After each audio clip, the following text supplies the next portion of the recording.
अगर कोई हमें मार भी दे तो उसे भगवत कृपा प्राप्त होगी। उस समय ये जो नपुंसकता छाई हुई है ना कि माताओं बहनों के साथ या किसी के साथ अहित हो रहा है निगाह ये हमें बिल्कुल पसंद नहीं है।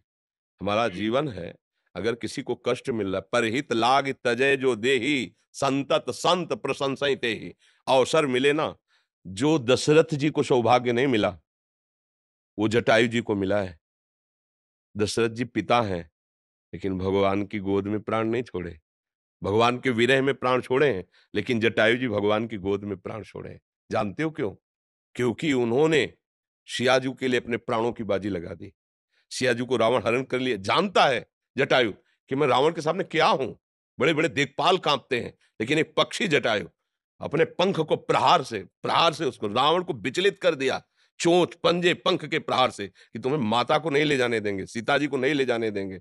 उस चंद्रहास के द्वारा पंखे काट दे, व्याकुल होकर गिर पड़ा। हा राम आगे पड़ा जटायु देखा, चितवत राम चरण की रेखा। भगवान ने गोद में उठा। अंत्येष्टि के अंत समय उसका भगवान की गोद में प्राण निकला। और जो दशरथ जी की अंत्येष्टि क्रिया भरत जी ने की, राम जी ने स्वयं अंत्येष्टि क्रिया जटायु जी की। समझ रहे ना? दूसरों की रक्षा के लिए यदि हमारे प्राण भी चले जाते हैं तो हमें भगवान की कृपा प्राप्त होगी। इसमें नहीं, ये आज बहुत ही निंदनीय वृत्ति आ रही है, कायरता जिसे कहते हैं। ये बहुत किस बगल में हम देख रहे हैं कि दुर्व्यवहार कर रहा है, वो इसे पीड़ा पहुंचा रहा है, और हम अपना सर झुका के इसलिए चले जाते हैं कि मेरा तो नहीं ना, वो मेरी बहन तो नहीं ना, मैं तो सुरक्षित हूं ना। अगर हम उसको कुछ बोलेंगे तो कहीं हमें ना मार दे, कहीं हम ऐसा कैसे हो सकता है? अगर इतनी व्यवस्था हमारे दिमाग में स्वसुख की छा गई है, तो फिर मनुष्य कहलाने योग्य नहीं है हम भाई। पशु कहलाने योग्य है, मनुष्य तो कहलाने योग्य नहीं है। एक बार अपने स्वरूप में आ जाओ, आप भगवान के अंश हो। एक बार आ जाओ, मरना एक बार है, 100 बार नहीं। ध्यान रखना, 100 बार नहीं मरना है, एक बार मरना है, और वो निश्चित समय है। कोई बिना समय के मार नहीं सकता, क्योंकि एक ही भय होता है जो डराता है, कहीं मृत्यु ना आ जाए, और वो हमने स्वीकार कर लिया है। बस फिर देखते हैं, यही स्वीकार करके बाबा जी बने थे कि अब मैं मरा। बच्चा थे, कौन रखेगा, कहाँ रखेगा, क्या भोजन मिलेगा, कैसा मिले, पहले घर के निकलने के पहले ही मन ने ऐसा मारा कि अगर ठाकुर जी की कृपा ना होती तो पहले ही बाण में गिर जाते। जो ही गांव से बाहर निकले जन्मभूमि से, तो ही ऐसी प्रेरणा मन में, क्या भोजन कैसे मिलेगा, बच्चा थे, कौन रखेगा, कैसे, क्या, कहाँ, यहाँ तो अम्मा है, परिवार है। तुरंत आया कि अब तो मरा, अब भगवान जैसे रखेंगे रखेंगे, भगवान के लिए मरेंगे। देखो आपके सामने में पूरा जीवन हो गया। एकांत गंगा किनारे अकेले घूमना, श्मशान रात्रि में पेड़ के नीचे रुक जाना, मंदिर, कहीं भय थोड़ी लगा, क्योंकि मरा। प्रभु के लिए जीवन अर्पित, अब जैसे ऐसे कोई टच नहीं कर पाया। हाँ, उनका विधान है तो कोई गाली देगा, कोई अपमान करेगा, थोड़ा मजबूत करने के लिए ऐसे कोई। तो ये तो होना चाहिए कि जैसे हम निकल रहे हैं, कोई हमारी बहन को छेड़े तो उस समय आप ग्रीवा झुका के जाएंगे क्या? मारो मती, उसको बंदी बनाकर, हमारा कानून है, कानून को अर्पित करो। हिंसा करके तुम नया अपराध मत करो, पर कोशिश करो बचाने की। उसको बचाओ और उसको बंदी बनाने की। यदि उसमें कुछ होता है तो भगवान जाने। बात समझिए, हमारा उद्देश्य हिंसा करना नहीं होगा। बचाव पक्ष में, अगर बचाव पक्ष में हमारे प्राण चले जाएँ या कुछ भी हो जाए, वो भगवान जाने। पर इस पर तो उतरना चाहिए। हम कई जगह ऐसा देखा है कि इतने लोग स्वार्थी हैं। एक बार हम 11 बजे रात्रि के, पहले 9 बजे तक आरती होती थी ठाकुर जी की, तो आरती करके फिर भिक्षा माँगते थे घरों में। तो जो मिल जाता फिर लेकर के एकांत पाते, आचमन करते, फिर यमुना किनारे कुछ देर बैठ, तो 11 बजे रात्रि को वापस होते थे। तो वापस हो रहे थे तो एक ट्रैक्टर की जो जोतने वाला होता है ना हल, उसमें जो छेद होता है, जहाँ से वो कनेक्शन होता है, वहाँ एक नवीन बछिया गाय थी, उसका पैर पता नहीं कैसे उसमें चला गया था। जी हुई दृष्टि गई और कोशिश कर रहे, जो हम दौड़ गए, उसका पैर ऐसे पकड़ा, अगर ही इसने थोड़ा भी हिलाया तो टूट जाएगा, क्योंकि पूरा सेट हो गया था। अब हम घबरा गए, 11 बजे रात्रि, 3-4 लोग निकले, हमको भैया थोड़ा हमें सहयोग कर दीजिए, क्योंकि नया बच्चा है, अगर आप इसे थाम लेंगे और अपने लोग धीरे से उठा लेंगे तो इसका पैर सुरक्षित रहेगा। चीखते रहे, वो देखे भी नहीं, ऐसे ही पास से ही निकल गए, देखे भी नहीं। अब हम कहा अगर हम छोड़ते हैं तो क्या होगा? ये चरफराएगी और टूट जाएगा। अब क्या करें? कितनी देर बैठे रहेंगे? अच्छा, हमारे में इतना बल भी नहीं, वो पशु है और सयानी थी, पर नया बच्चा था। तो हम कहा क्या करें? तो बगल में एक बड़ा गेट लगा हुआ था, हम सोचा इसको भड़बड़ाएँ, तो ज्यों ही छोड़कर भड़बड़ाने गए, से उसने ऐसा किया कि पैर बस हृदय में कि अब क्या कर सकते हैं, बस फिर उदास होके चल दिए कि अगर वो 4 लोग मुझे सहयोग दे देते तो 5 थे, 5 तो इतना कर देते कि पीछे का हिस्सा तो उठा ही सकते थे, उठा लेते वो बच जाता, सीधे निकल जाता ना, वो बच उसको कंट्रोल करने की जरूरत है ताकत के द्वारा कि वो हिले डुले ना, किसी ने सहयोग नहीं किया। तो ये तो मतलब आज हमारे समाज में इतनी स्वार्थ बुद्धि होती है कि कोई किसी को मार रहा है, हमें क्या मतलब है, कोई किसी के साथ गंदा व्यवहार करने के हमें क्या, क्योंकि हमारी बहन तो है नहीं। ये नहीं होना चाहिए, ऐसा व्यवहार ना तो कभी करे किसी के साथ, और जहां तक हो सके ना होने दे, तो भगवान आपके साथ है, ये भी बात समझ लो। और जब भगवान का पावर आपके साथ है तो फिर कोई परास्त नहीं कर सकता। और अगर कायरता दिखाओगे तो फिर कायरता में दम नहीं। हमारे देश के शूरवीरों ने घास की रोटियां खा के जिए, लेकिन गंदे लोगों के सामने सर नहीं झुकाया। विधर्मियों के सामने आप पढ़ो, बड़े-बड़े चरित्र, महाराणा प्रताप आदि बड़े-बड़े हमारे देश की जो देवियाँ हैं, वो अपने शरीर को नष्ट कर दिया, लेकिन विधर्मियों को स्पर्श भी नहीं करने दिया। तो हम उसी भारत देश के हैं। थोड़ी आधुनिकता आकर के गंदे विचारों को बढ़ावा दे रही, लेकिन हमारा देश धर्मगुरु है। भारत देश धर्मगुरु है। यहाँ एक से एक महापुरुष पैदा हुए हैं। जब तक अपने प्राणों का मोह रखा जाएगा, तब तक धर्म पर चलना कठिन हो जाएगा।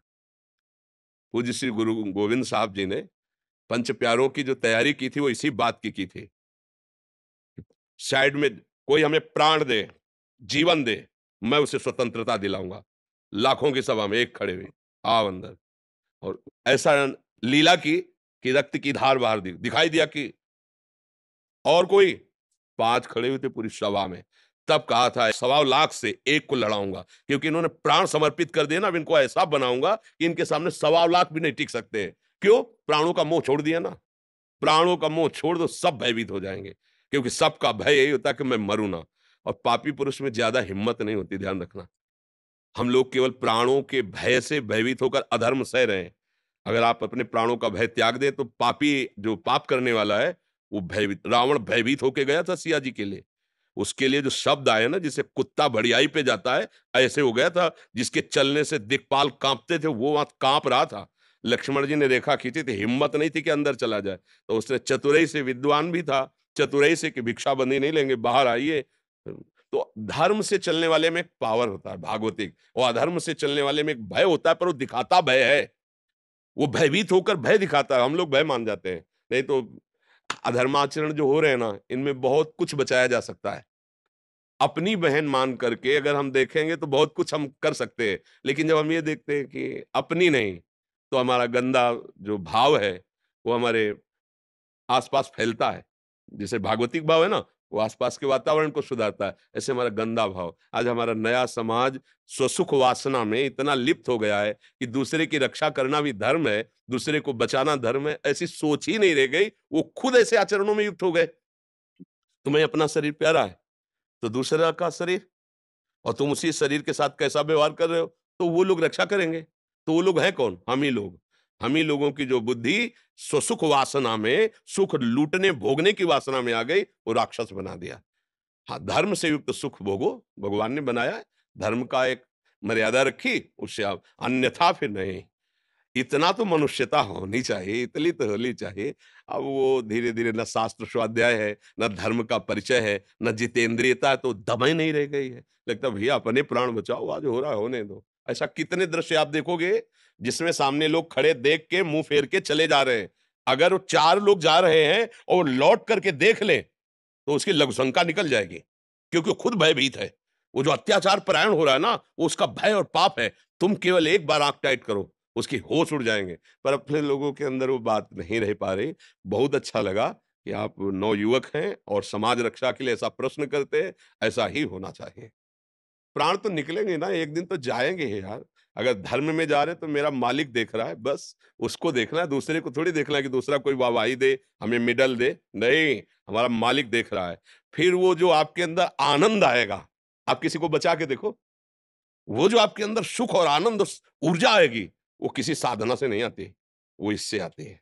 जो परहित के लिए तैयार खड़ा होता है, दूसरों के सुख का वर्धन करना और स्वयं दुःख सह जाना। कई बार सत्संग में कहा है कि तुम जब भोजन पाने जा रहे हो, कोई भूखा नजर आवे, तो अपनी थाल का भोजन, अपने हिस्से को उसको पवा के दिखाना।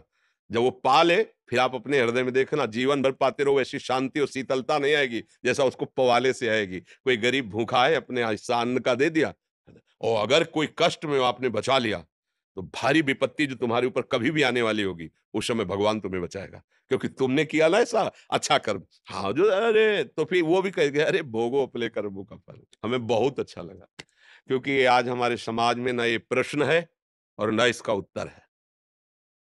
बहुत चिंतनीय विषय है। आज हमारे समाज में ना ये प्रश्न करने की हिम्मत रह गई है और ना इसका उत्तर देने की हिम्मत रह गई है। अगर उत्तर की और प्रश्न की ये वर्षा होती रहे, तो हमारे नए समाज में जीवन आ जाएगा। हमारा नया समाज, आप हमारे देश की शान हैं। अगर आप लोग अपने आचरणों को गिरा देंगे, देशभक्ति की निष्ठा नहीं, समाज भक्ति की निष्ठा नहीं, धर्म भक्ति की निष्ठा नहीं, तो फिर पशुवत आचरण को तो आचरण नहीं कहते। फिर हमारी पशु में क्या भेद वृत्ति रह गई? वो जो खा पी रहा है, भोग रहा है, बस उतना ही।